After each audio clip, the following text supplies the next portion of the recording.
The Sundance International Film Festival continues to be one of the premier showcase events for movie talent from around the world. The 2025 edition of Sundance will include some connections to right here in central Indiana, part of a unique new project that is ready for its moment in the Sundance spotlight.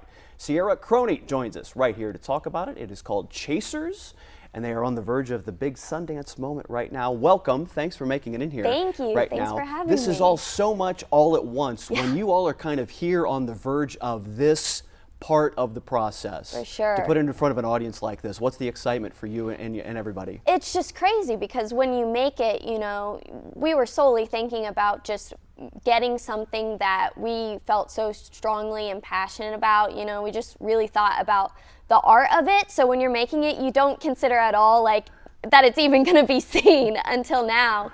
And just having such a great outcome has been really cool to experience. Aaron Brown Thomas, your director, co-writer on this as well. Yes. Kind of tell me, just tell our audience here the sort of the evolution of this project and where this idea came from. Yeah, so Erin came to me about, she had this idea for a complete 30-minute one-shot through a party, just following a girl who's kind of chasing after her crush, trying to kind of settle things down with him, make it official. And so we decided to write it together, and we kind of formulated and it transformed into what it is now. We really wanted to take a lot of our personal experiences about working in the industry, what it's like being in LA, just coming into your own as a young person and experiencing everything for the first time.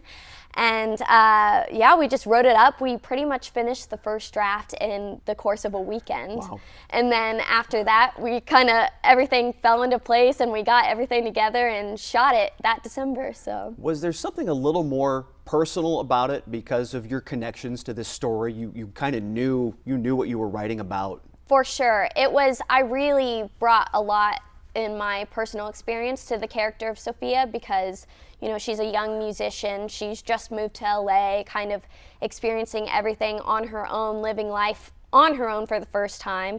And as a young person, just kind of experiencing life for myself for the first time on my own, it's kind of, that connection there really brought a lot of heart to it, I think, for me. And it really is a love letter to me and all of my friends who have kind of experienced similar situations in terms of relationships. And yeah, I really put a lot of my experience into it. Ciarra grew up here in central Indiana, New Pal, Greenfield, Brownsburg, kind of back and forth right now. Yep. What struck you about LA the most, that kind of that first time when you were out there and you were in it? Well, it's just really, it's a whole new world in terms of the business angle of things. I came out there, you know, loving acting. I grew up doing acting here at Indiana Repertory Theater. Yeah. I did theater there, and I did theater all around Indiana. So going to LA for film and theater specifically was really kind of daunting for me because I'm, you know, really into the art aspect, but the business aspect I was not familiar with. Sure. So I really had to kind of learn quickly and evolve and figure out, you know, what it's like to be business savvy and to market myself and market what I believe in. When you find a circle of people, though, that are kind of on the same path as you are, does Yeah. that make the process a little bit easier? Oh my gosh, it means the world. Yeah. You know, that's kind of what it's about, is when you go to LA, you really have to find your core group or your circle and people who are going to you know, believe in what you believe in, have the same vision as you, and you really kind of work together to make things happen. You grew up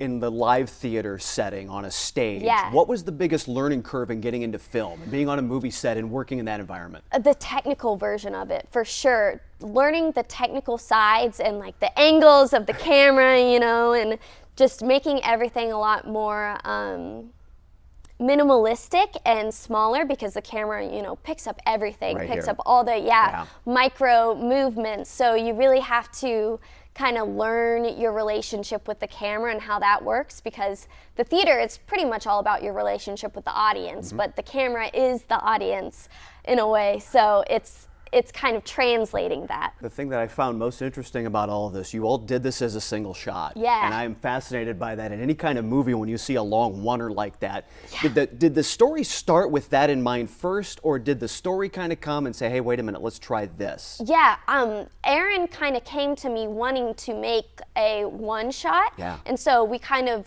created the story after that.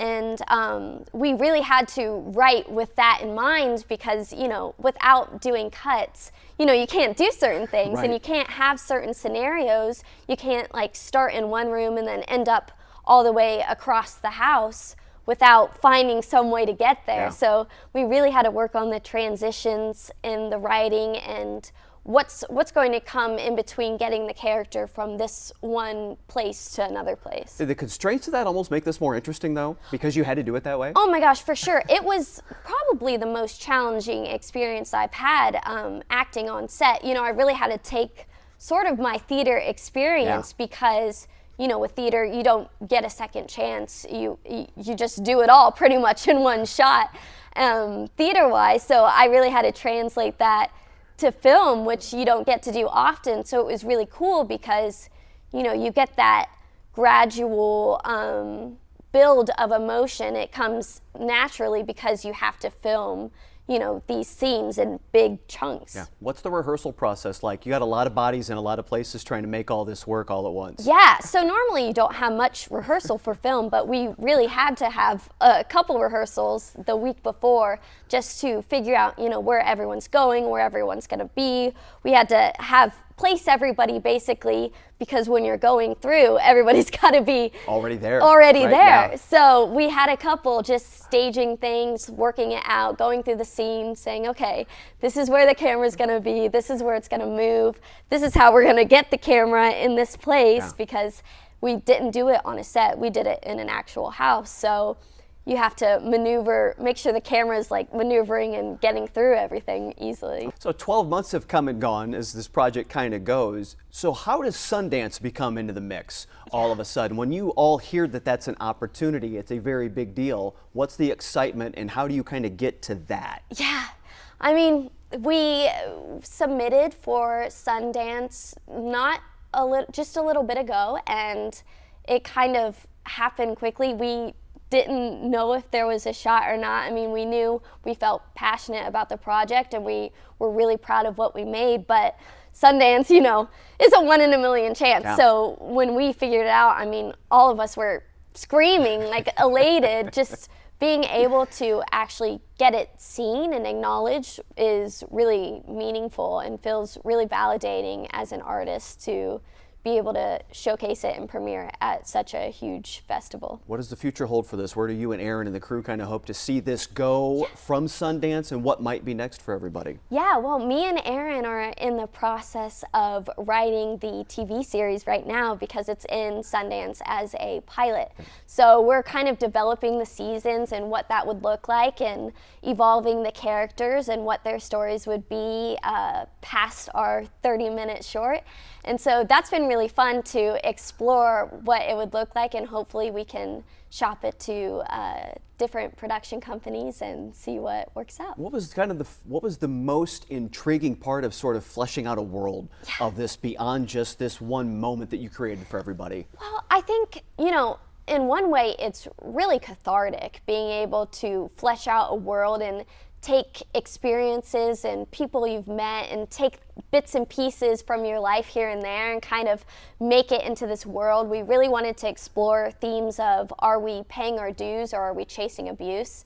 Because, you know, you go into something so hopeful, and especially like dealing with industries and dealing with, you know, big executives and intense things, you know, it's very daunting, and so you're trying to process everything, and it's really easy to just get taken advantage of in that. And so we really wanted to reflect on our personal struggles and experiences in writing that and building these world and this cast of characters who are all kind of dealing with their own personal struggles and personal hopes and dreams, and trying to follow them while trying not to mess everything up, you know? Looking at the media landscape, and how young people, so many are chasing that social media dream. This all feels very now. It all feels very current. You all feel like you've kind of hit a nerve a little bit with something here? Yes, that's what we were hoping to do for sure, is really